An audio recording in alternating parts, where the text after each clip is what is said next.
大家好，我是猫盾，今天我们来聊风物志应该怎么选择。第一季风物志是数量最多，也是最容易获得的一个赛季。竞技商店这里每周可以购买20个，还有就是军团商店这里，每一季也可以用威望来购买。最后就是风物志抽取这里，每1000抽都可以获得一个第一季风物志的自选箱。风物志每一季最少都要1000抽拿下一个自选箱。如果是有目标，用洛书令来抽的赛季，可以抽到2000抽，拿下2个自选箱，这样第一季的风物志才会更快被填满。第一季的战斗技能对老区已经没用了，新区可以优先考虑拿比利如山来作为过渡。这是最早期的能加盾的战斗技能，你可以把它当成是安居乐业的下位替代品。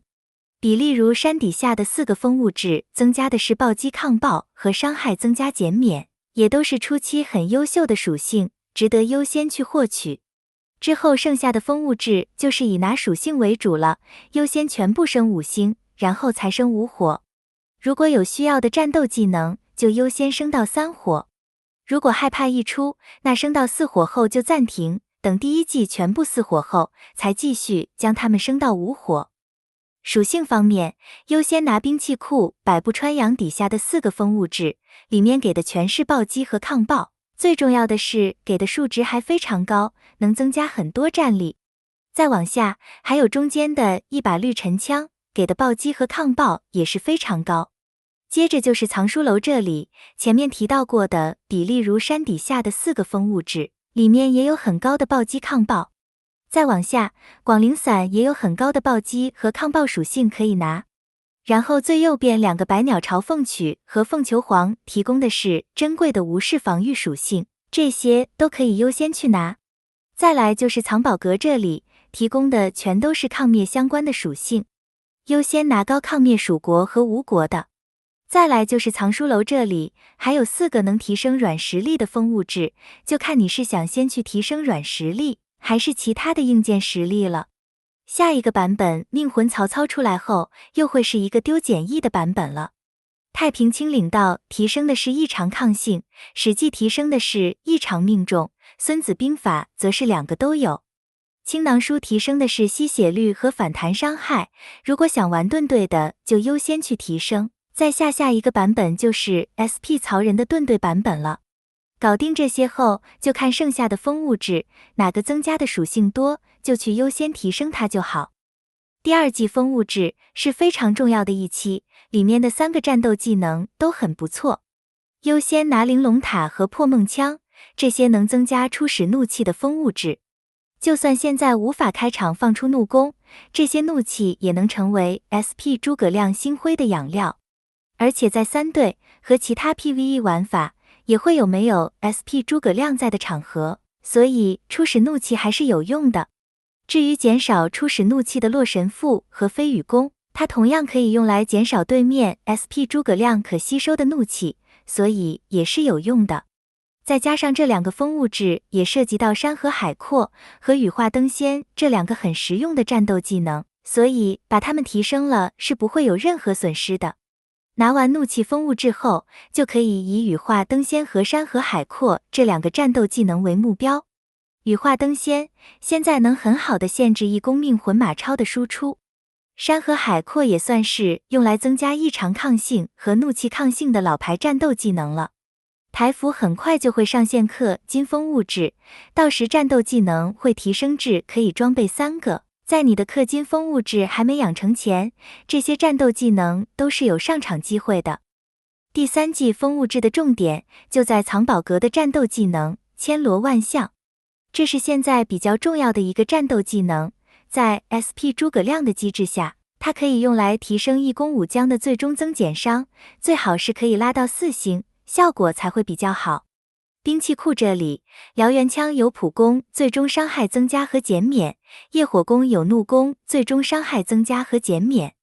但在 SP 诸葛亮的机制下，怒弓频率少了很多，普攻也不是每个武将都需要的，再加上这些加成给的数值也比较少，所以现在的优先度已经不是太高，没有必要特意去拿了。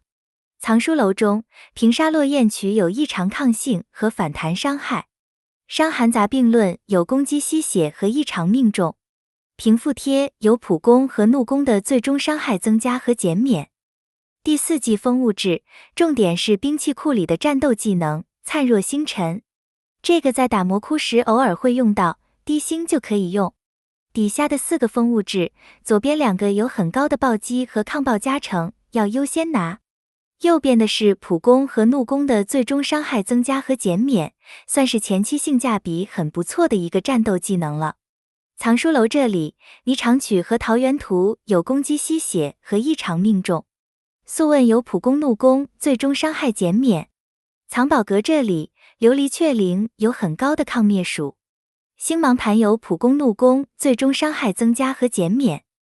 第5季风物志也是一个很重要的赛季，和第4季一样，里面有初始怒气风物志和好用的战斗技能，可以优先拿增加初始怒气的毒凤鸣和九霄。之后是减少初始怒气的素心和乐五百系图，然后再去拿战斗技能。藏宝阁里的战斗技能，廖若晨星是魔窟里很常用的战斗技能，喜欢拼魔窟排名的玩家可以重点的去升一升。兵器库里的战斗技能，4季轮回算是千罗万象的下位替代，增伤很高，但缺点是效果只有1回合，不太够用。不用特意去拿，只需要把那2个怒气风物志拿了就好。